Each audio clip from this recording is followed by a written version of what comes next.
안녕하십니까. 유엔 미래 포럼의 한국 대표 박영숙입니다. 오늘은 전 세계 60여 개 대표단을 두고 있는 미래 예측기구 밀레니엄 프로젝트 회장님을 모시겠습니다. 제롬글렌 박사님 올라오시기 바랍니다.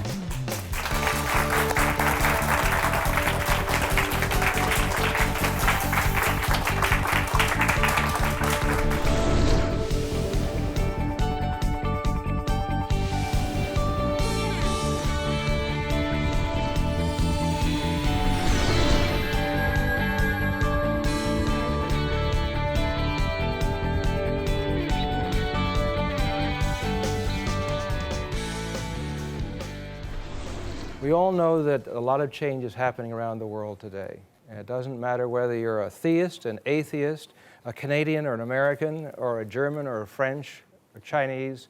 We all know that change is going on in a more rapid pace. Most recently, we know that artificial intelligence defeated a Go champion. And that is just the beginning. You know, if you go to the ocean, you sit there or you stand there and you can feel the current around your ankles, so you know something is going on. But if you just look down, you won't see that wave coming at you. And that wave is about artificial intelligence and a lot of other things, but artificial intelligence is a center part of it.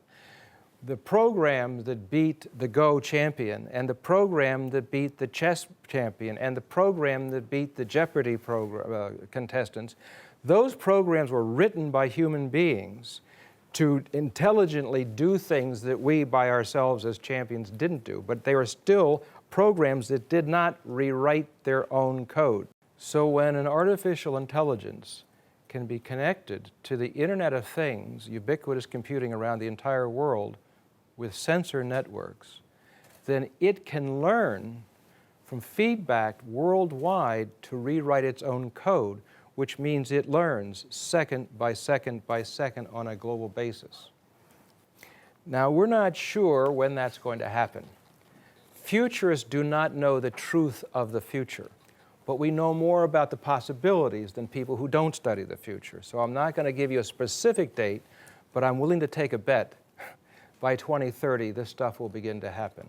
And when that begins to happen, the amount of change that we have seen in Korea over the last 25 years will look slow compared to the next 25 years.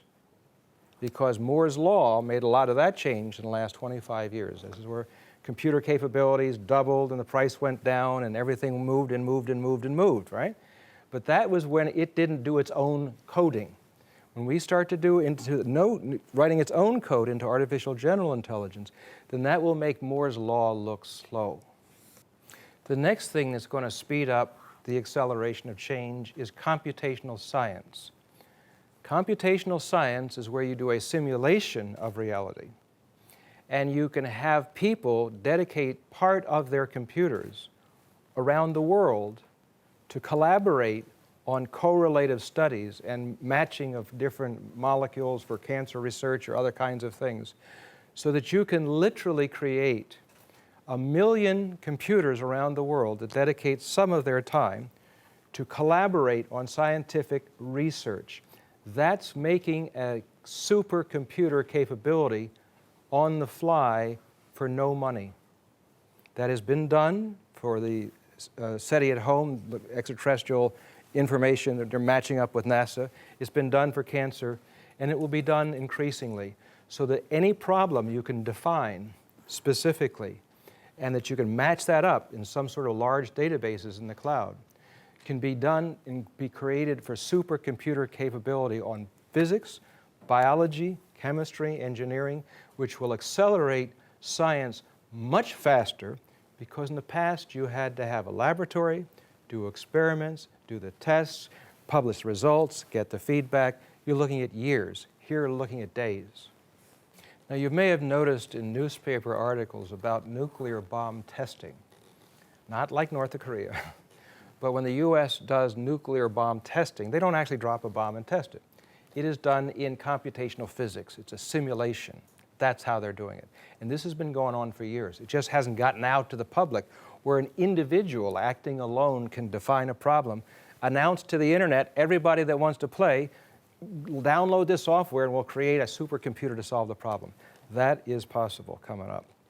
So when you take Moore's law, artificial intelligence going into reprogramming itself into artificial general intelligence, and you take computational science, imagine taking those three and juggling them and figuring out the future. So this means what we think is possible and impossible should change. When I was a bit younger, and somebody would say, well, you'll just ask a question to some massive computer system, it'll give you the answer. We thought that was science fiction nonsense. Now we do it every day at no cost worldwide. So here's another thing that will sound very far out today, but is a straight trend forecast. We all should be able to become augmented geniuses. Just like you augment your eyesight with your glasses. You're not born with perfect vision, but you augment it, and you're okay. We're not all born geniuses, so we can augment that and become geniuses. Today, the United States is trying to reverse engineer the brain to figure out how the brain works. The European Union is doing the same thing. China is doing the same thing. That's going on right now. Also, IBM, Watson's program, will have a Watson 2.0, a Watson 3.0. They'll call it something different, but you get the idea. It's going to keep on going. And Google wants to do an artificial brain companion for you. All 4 or 5 of these projects are going to start spying on each other, and I hope they do, so that we'll eventually be able to figure out how do we make the human brain act as if it were genius. Just like with glasses, you act as if you have perfect vision. Now, Korea has an opportunity to take leadership on this. No country, to my knowledge, has increasing intelligence as an objective of education. They have increasing knowledge and make you good citizens, but not making this a genius, increasing intelligence. If you declared increasing intelligence as an objective of education, what will happen? People are going to have to look at all these projects. They're going to have to compare the notes. They're going to have teacher training programs. All of a sudden, you become a magnet for research around the world. No country, to my knowledge, has taken that step. Now, 3 kinds of artificial intelligence. People will have different ways of organizing it. Here's the way I organize it. Artificial narrow intelligence is the Watson, the Siri, the focus. You're focusing into a narrow job. And it's doing better than we can on that narrow job. But nevertheless, it's a focused, narrow intelligence. Artificial general intelligence is like you. You don't change your brain when you work on a new problem because you have a general intelligence. When we can reprogram artificial intelligence to reprogram itself and grow just like you take in information and you improve your intelligence all the time, when we can do that, that's artificial general intelligence. Then after that is artificial superintelligence. That's when it's beyond our understanding. That's when it's setting its own goals, its own capabilities, and maybe beyond our understanding. So one of the things that we have to engage as a human species is begin to think together, what do we really want to create? In the past, we were confined by a lot of restrictions. Those restrictions are going away. It is now reasonable for humanity to think together about what is really possible and recreating what is possible on an ongoing basis.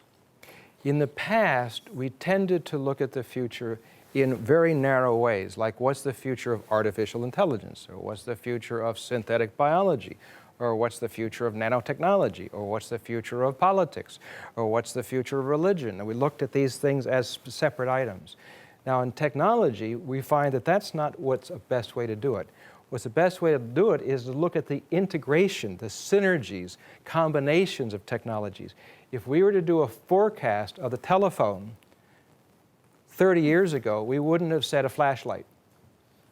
If we did a forecast of an alarm clock 30 years ago, we wouldn't have said a telephone. If we did a forecast of a telephone, we wouldn't have said a video camera for internet.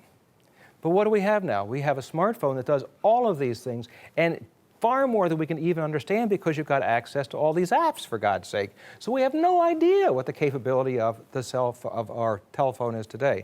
So it's this integration of technology we have to think of, the integrations of politics we have to think about. It's the integration of the human species that we have to think about because that is what is happening in the world.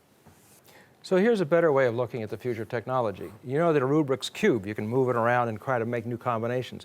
So imagine giving children toys like this in a 3D environment, a hyperspace environment, where you're actually mixing and matching different kinds of technologies and saying to students, well, how could artificial intelligence change nanotechnology? How could nanotechnology affect synthetic biology, et cetera, et cetera, et cetera? Because these are the combinations. This is where creativity will come from. Wealth is made by putting new combinations of value to people. How do you find those new combinations? The Rubik's Cube is one approach. Here's another approach where you're braiding things together.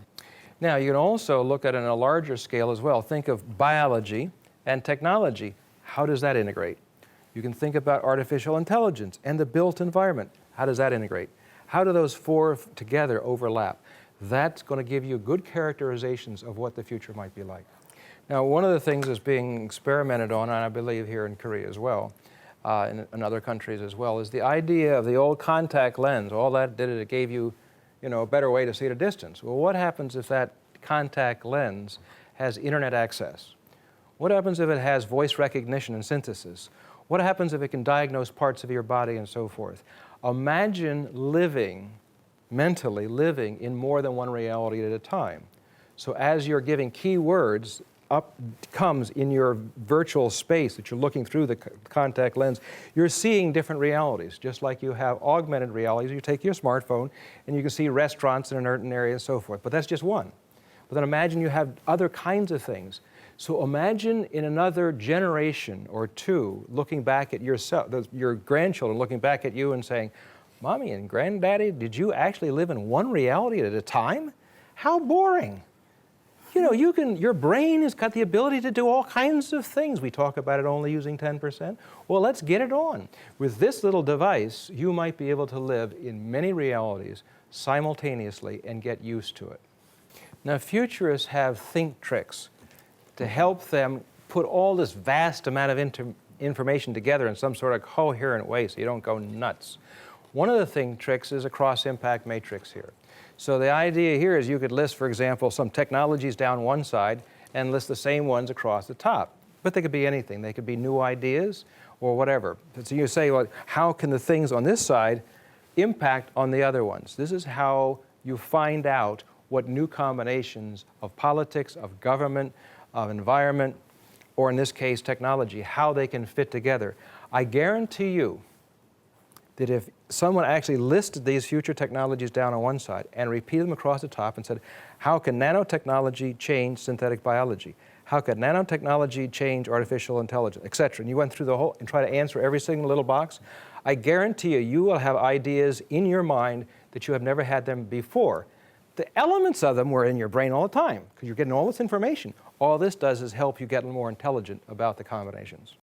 So where's all this going? Many futurists have different views. I'll share you mine.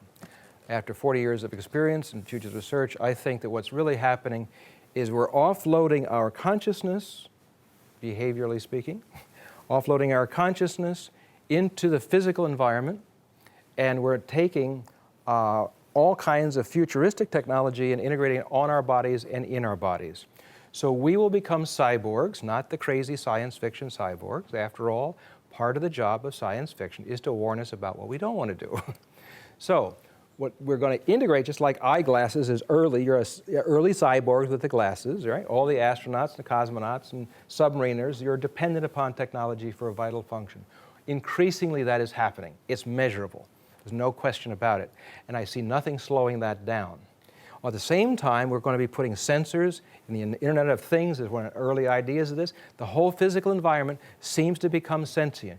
Just like we talked about the idea of all of nature being alive, rivers being alive, all of the stars being alive, everything being alive. Well, the built environment that we do make it also be like that. So it will be able to talk to us talk to it, and to make us a continuum between our physical environment and our conscious environment, to make a conscious technology continuum of humanity.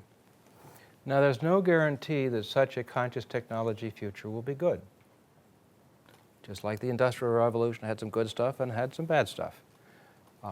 I think that one of the ways we make the conscious technology future good is how well the mystic and the technocrat in ourselves and in our society can get along. Because if we're going to have consciousness and technology interacting, the masters of consciousness are the mystics, the masters of technology are the technocrats. Right now, there's prejudice between the two. Each one thinks they're superior to the other. But if we can create some sort of harmony, some sort of yin-yang or relationship with them, then I think how well we do that will determine how well the conscious technology future. And so the viewers and participants in this program here are a part of this job, because consciousness is going to have to be related with technology in new ways that has not in the past for this civilization to be good. Now, futurists like to put things in little boxes sometimes, so here's some of my little boxes about that. In the agricultural age, the product was resources and food. The power, religion was a controlling factor. Wealth was made by land. The activity was on the earth. War was fought over locations. That's why we had castles and all that sort of stuff. And time was a cycle, because that's what it was. You planted when you reaped. Everything, there was nothing new under the sun, because there wasn't anything new under the sun. Cycle. As we move down more into the present tense, the information age, power moves to the corporation. That's why you've got an argument between Google and some countries in Asia at the moment. You may remember the transition between religion and nation-state was Napoleon. Remember that there's a famous painting of Napoleon taking the crown out of the hand of the religious leader and sticking it on his own head. Now, each part of the past doesn't disappear. You're just building new things on top of it. Religion is still an organizing principle of humanity. Nation-state invented power beyond that. Corporations are inventing power beyond that. And then eventually, the individual will be more powerful than all of that, because the individual will have all the access to all of that and can move across all the different areas, whereas the others are more stationary, not able to move as much. So this is something that you can look at later on. I put all this into a book back in the 80s. I'm showing you this simply because I've thought about this for a while. And here's a book back in the 80s, and it still holds up to a large degree pretty well. But where the weak point, though, is between the mystic and the technocrat. Most people understand of conscious technology in the technological, biological sense, but not about the ethics involved between the mystic and the technocrat creating a better future. One of the things that's coming up now is that, and this is important stuff, because we will be able to do brain-mediated computer-to-brain communication. This has already occurred. This is where one student was in a room and was seeing a screen that was, and it was attached, his brain was attached to electrodes that went to another student in another room. The second student, if you'll take a look at this picture here, you'll see that the second student has got his finger on a mouse. When the first student playing the game thinks about firing or doing something in the program, watching the program, the second student's finger twitches and moves on the mouse. That's action at a distance. From brain, no words, to brain. All right? Military has interest in this sort of thing, because you can program people in conflict situations, right? So if we can do all the stuff that I just mentioned, plus brain-to-brain communication, the great oneness of humanity looks like it's possible, but we've got to make sure that great oneness is going to be good. And that's not clear. So we've got to think about how consciousness and technology continually goes back and forth and balances each other. Where does this leave us? My guess is that, yes, we want to have technology and consciousness in a harmony. Yes, artificial intelligence may go beyond our understanding if we don't do something about it. So why not, if you can't beat them, so to speak, join them? My guess is the faster we look at how to integrate artificial intelligence and the rest of these new forms of technologies, integrate them with us so that we evolve together. I gave you one example of evolving together with augmented genius. There's other kinds of ways we can evolve together as well. And we as a species are going to have to talk about this around the world, because this is going to affect everybody. This leads us to the inevitability of a new economics. We know that wealth is being concentrated and continually concentrated. Anybody know how to stop that at the moment? There's ideas, but not much is being done yet. The income gaps are getting wider between countries and within countries. We know that employmentless economic growth seems to be the new norm. You can see the economic growth going up, but the employment not doing as well. Return on investment now is much higher in financial instruments and in technology than in training human beings. Future technologies can replace much of the human labor. So long-term structural unemployment is a business-as-usual, surprise-free forecast. Now, we can't have a world where like half the world is out in the streets. It's not a possible future, right? We don't want that. So we have to begin to think about how we're going to think together about this. We have done the Millennium Project, the think tank that I run, the Millennium Project has done a literature search on all the ideas as much as we're able to read and put them together to find out what questions haven't been asked or haven't been answered well. We put that into a Delphi, which is a questionnaire of different futurists around the world. We took the responses from those questionnaires, created draft scenarios, then sent the scenarios out for more critical review. We're now in the process of making those scenarios finalized, and we'll be giving them to Dr. Park Young-suk and others around the world in the Millennium Project to invite people in their country to have workshops to begin to think this through.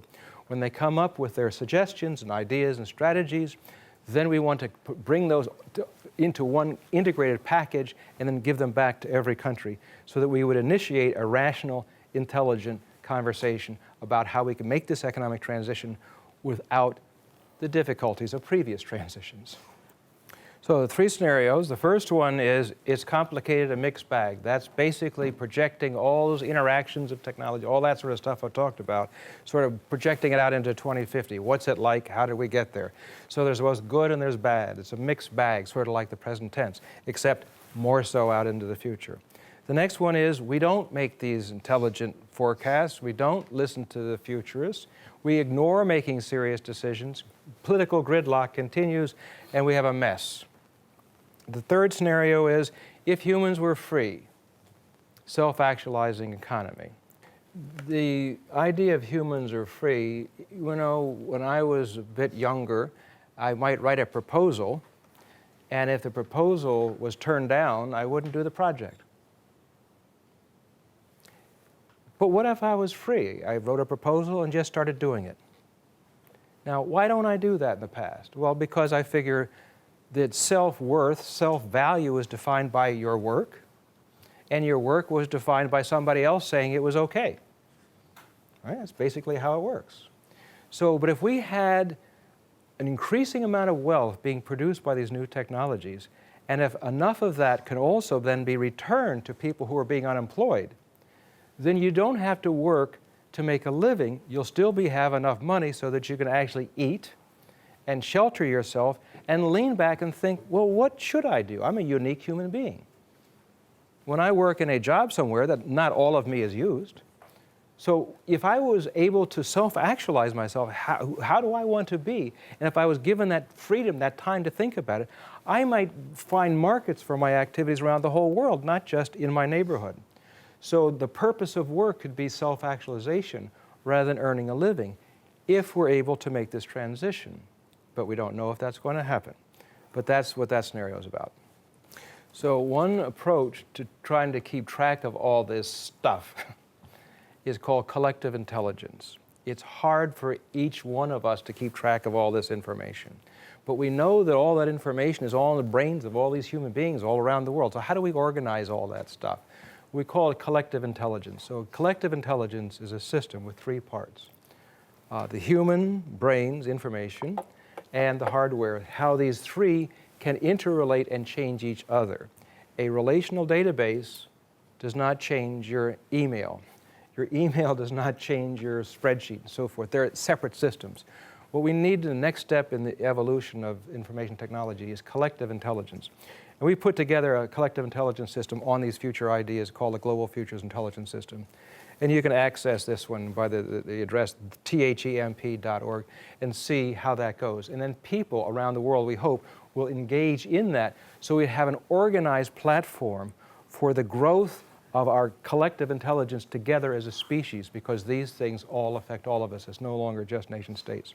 And then we also stick it in the State of the Future book each couple of years. And I thank you for your attention.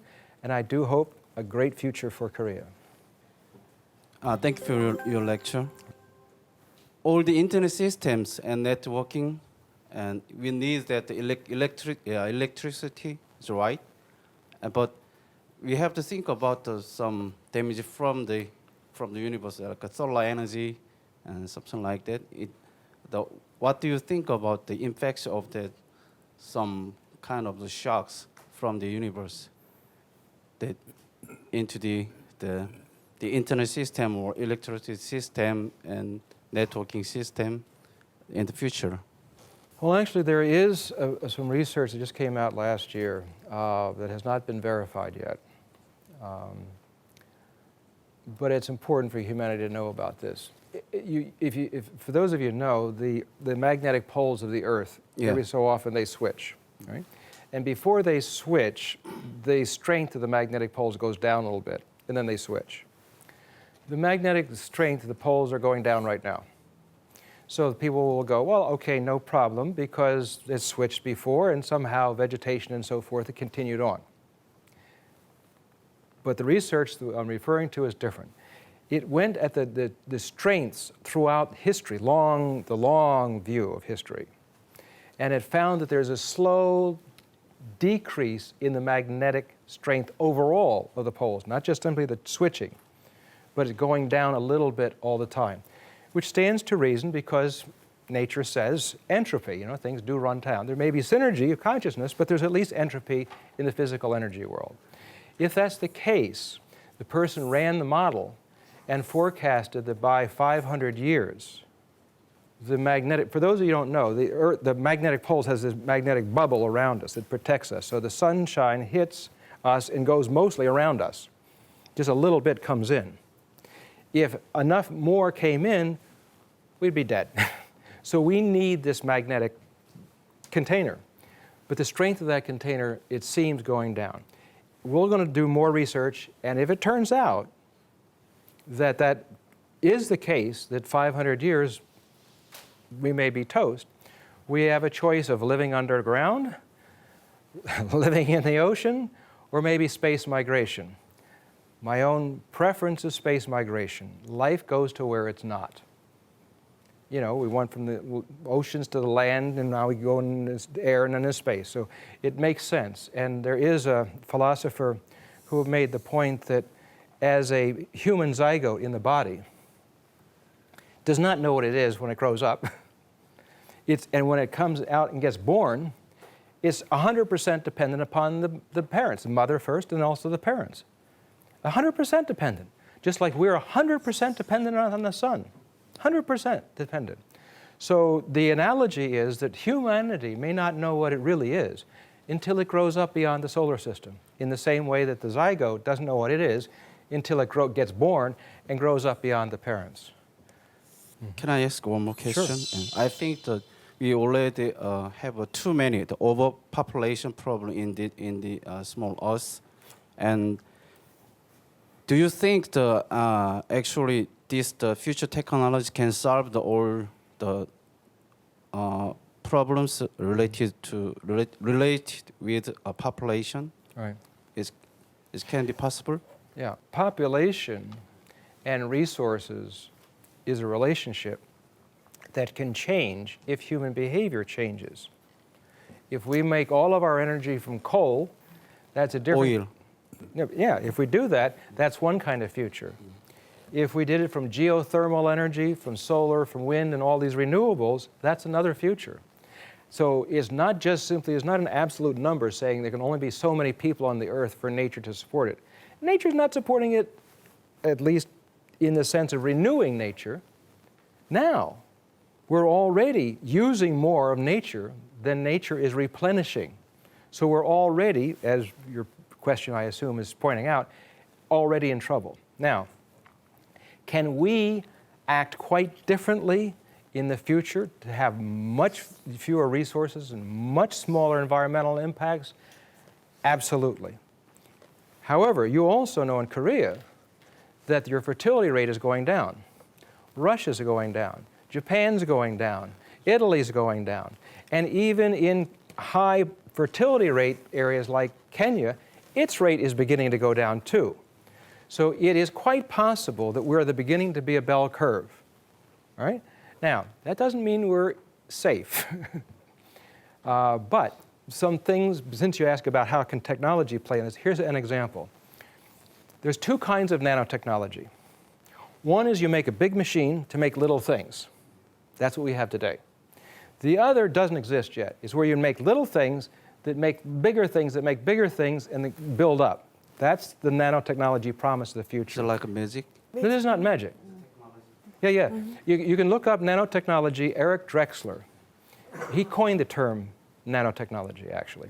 But the idea is that you can have molecular assemblers where you, when we manufacture something like a TV camera, it's like taking buckets of molecules and pouring them into buckets of other molecules. It's very crude, very crude. What happens if we're able to manufacture molecule by molecule in relationship to other molecule? You don't create pollution that way. Pollution is a resource out of place. In other words, if you take cow manure and you put it in compost, it's not pollution. You put cow manure in your drinking water, it's pollution. The relationship is what matters.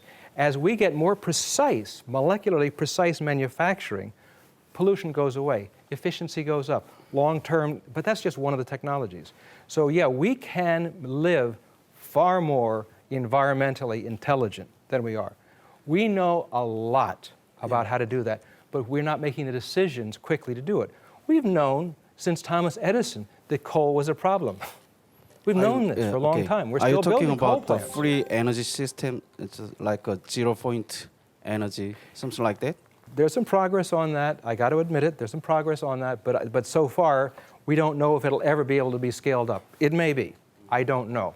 But yes, there is some progress on this area, and there's some possibilities. But in the meantime, I'd rather do what we can do with renewable energy, because I don't know how long it's going to take to scale up that capability. You know, it's like my first email was 1973. People didn't start using email until I think the 1990s. The internet protocol was in the late 60s, right? So there's tremendous gaps of time, unfortunately. So you may be right, that may occur, but it may be a bunch of years. In the meantime, we got to behave ourselves better now. Okay, hi, my name is Stuart Smallwood, and I work as a translator here for the Jungsendo Research Institute.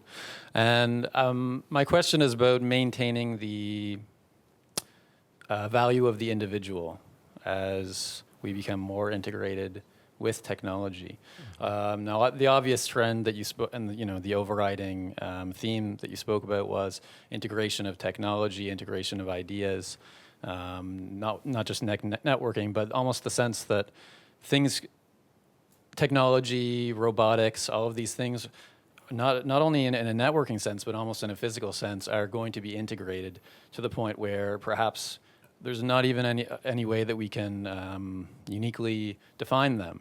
They will be almost one and the same singularity, you might say. So as we become more, as you said, if we can't beat it, we must join it. So as we become more integrated in this, how can we maintain individual value or even individual autonomy? Good. You spoke of number 3, which was the self-actualizing economy. How is there even going to be an individual or individuals if we integrate into this network? And how is that more efficient than perhaps, us becoming drones for a overriding purpose, and so on and so forth? Right. Would it be some kind of religious individualism, or is there some kind of overriding technological firewall that maintains human autonomy and unique consciousness? Right. Yeah, as I mentioned earlier, one of the jobs, aside from entertaining us, science fiction, is also to give us some warnings. And there's a very good warning about what you described. It's the Borgs in Star Trek. It's a very good example of like wiping out the individual. I personally don't think that is likely, and I'll tell you why. Consider the different search questions each one of you have done in the last 24 hours. I'll bet you that diversity is quite a lot. I'll bet you if it was 5 years ago, the diversity was slightly less. And because of the different mechanisms we'll have, even the choice of mechanisms we'll have will be quite different as well.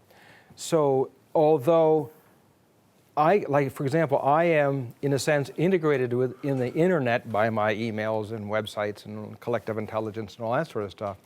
But how I use the system is different than how you do it.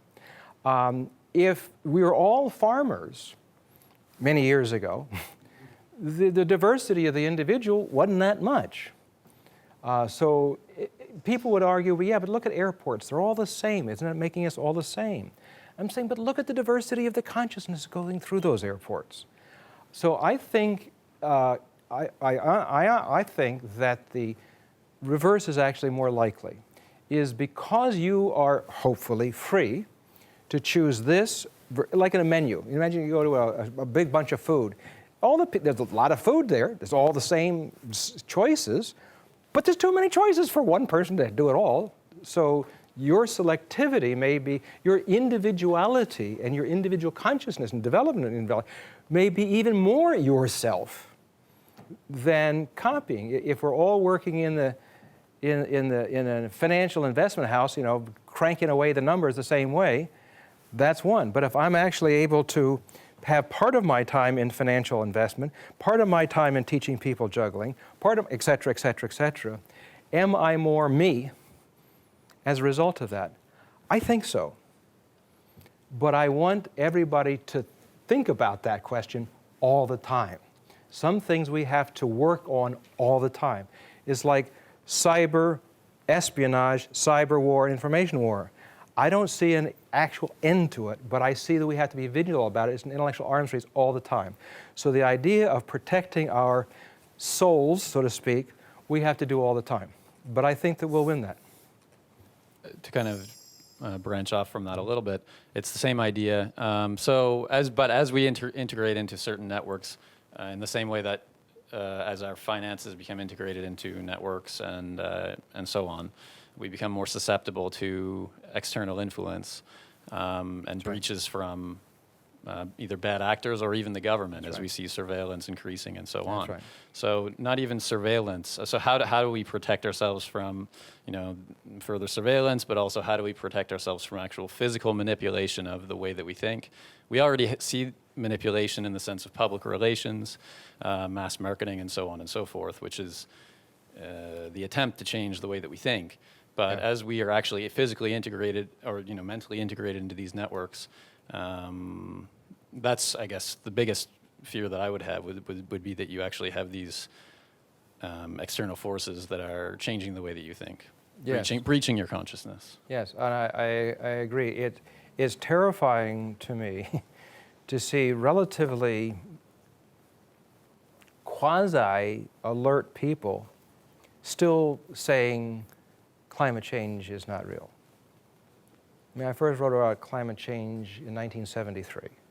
So I've watched the conversation personally for a long time. And the very idea that people have such nonsense in their minds is quite frightening. Yes, the ability to manipulate the human being is going up, not going down. So the ability to think on our own, to learn things like philosophy and logic and reasoning and meditation and all kinds of these other individual things ought to be reinforced a lot. I don't see a guarantee that people will be wise enough not to allow themselves to be brainwashed. But people do get brainwashed. That's sort of the object of advanced marketing. So if you take organized crime, which is twice the income per year than all the military budgets in the world combined. Let me repeat that. Take the military budget of South Korea and North Korea and China and the United States and Russia, you add them up, it's around 1.5 or so trillion, trillion dollars. Organized crime, by our estimate, is over 3 trillion. They're also in this manipulation game also as well, and will be more so. Advertising is also in that same game. Governments are involved in this sort of stuff as well. So the mixing of all these forces manipulating individuals' thought is going to be increasing more than decreasing. So we have to be really, really vigilant about that. And I can see a lot of things to that. One is our education system has got to teach us how to think, not simply how to behave. Two, we're going to have to get smart about creating our own avatars. I didn't talk about that much in this one, but just like Facebook is like a very elementary thing that allows you to put your values and your interests and so forth in it, and your networks and so is very elementary. Imagine this, you know the movie Avatar? Yeah. Okay, so imagine an avatar up into the future where it's not a physical running around, but an electronic avatar that has, you've been teaching it over the years who you are, what you want to do, so that it becomes your defense mechanism out there. And it's learning from it and rewriting its code, you know, because as it gets manipulated, it responds back, and so forth. So things like this, I think, should be taught in schools now. You know, it's like we had this virgin brain as a kid growing up, and if people put junk in it, what do you expect? And we're going to be living in a junky, noisy environment, more and more so. So how we sort through all that sort of stuff, that's where some of this AI stuff, if all goes well, can help us. I think we have a fabulous future ahead of us if we actually look at what the possibilities are rather than burying our heads in the sand and not take a look at the big challenges we have. Those challenges can be bad for us and they can be good for us. It all depends on what we do.